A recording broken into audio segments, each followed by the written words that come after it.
Footprints without feet in Hindi कहानी के लेखक हर्बर्ट जॉर्ज वेल्स हैं। यह ग्रिफिन नामक वैज्ञानिक और अदृश्यता के उनके दुर्लभ सूत्र के बारे में एक दिलचस्प कहानी है। उन्होंने एक ऐसी दवा विकसित की जिसने उनके शरीर को अदृश्य बना दिया, लेकिन उन्हें केवल शारीरिक रूप से महसूस किया जा सकता है। फिर वह पैसे, कपड़े और भोजन चुराने की अपनी शक्ति का दुरुपयोग करता है। उन्होंने पाया कि लंदन में इस तरह की शक्ति के साथ रहना मुश्किल है, इसलिए एक छोटे से गांव विपिंग में जाने का फैसला किया। गांव में लोग उसके बारे में उलझन में थे और उसे अजीब तरीके से देखते थे। जिस स्थान पर वह रुका था, वहां घटनाओं की एक श्रृंखला हुई। जब उसका पैसा खत्म हो गया तो उसने फिर से लोगों से चोरी करना शुरू कर दिया और जब उन्हें शक हुआ तो सराय के मालिकों से मारपीट की। लेकिन अंत में उसे अपनी पहचान लोगों के सामने प्रकट करनी होती है, लेकिन अदृश्य होते ही उसे कोई नहीं पकड़ता है। फुटप्रिंट्स विदाउट फीट समरी इन हिंदी ग्रिफिन नामक वैज्ञानिक के बारे में यह काफ़ी रोचक कहानी है।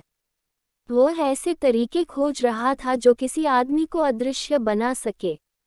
उन्हें अपने प्रयोग में सफलता मिली, एक ऐसा सूत्र जिसके साथ वह अदृश्य हो सकते हैं, लेकिन उन्हें शारीरिक रूप से छुआ और महसूस किया जा सकता है। ग्रिफिन ने दवा खाए और अदृश्य हो गई।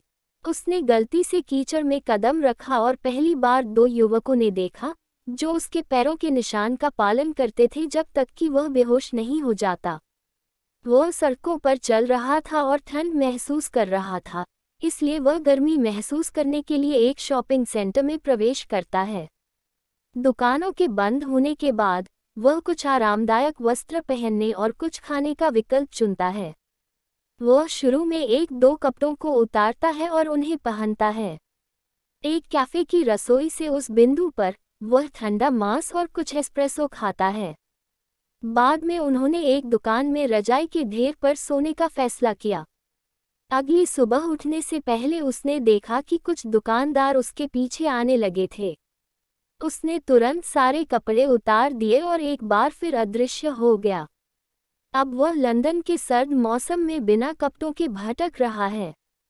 फिर उसने एक थिएटर कंपनी से कपड़े लेने का फैसला किया क्योंकि उसे यकीन था कि उसे अपना चेहरा ढकने के लिए भी कुछ मिलेगा। उन्होंने अपने चेहरे को ढकने के लिए सुस्त चश्मा, फर्जी नाक और टोपी और कुछ पट्टियां चुराई हैं। फिर वह एक दुकानदार के यहाँ जाता है और उसके सारे पैसे चुरा लेता है। जल्द ही उन्हें पता चलता है कि लंदन इस तरह से रहने के लिए काफ़ी व्यस्त जगह है, इसलिए उन्होंने इपिंग गांव जाने का सोचा। उसने गांव के एक होटल में 2 कमरे बुक किए और वहां पहुंच गया। यह ग्रामीणों के लिए काफ़ी असामान्य है कि इस तरह के अजीब दिखने वाले एक बाहरी व्यक्ति पूरे सर्दियों में एक होटल में रहने के लिए आया है। कुछ समय बाद उसका पैसा खत्म हो गया और वह लोगों से चोरी करने लगा। इसके अलावा उसने मालिक और उसकी पत्नी को मारा जब वे उसकी अनुपस्थिति में उसके कमरे की जांच करने का प्रयास करते थे। जैसा कि वे किसी को नहीं देख सकते हैं कि मालिकों को लगता है कि सराय में आत्माएं थीं और इसके लिए असामान्य अतिथि जिम्मेदार है।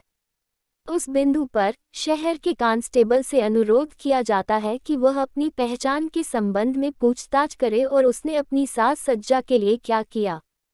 इससे वह नाराज हो गया और उसने अपनी पहचान को बिना सिर के आदमी के रूप में दिखाने का फैसला किया।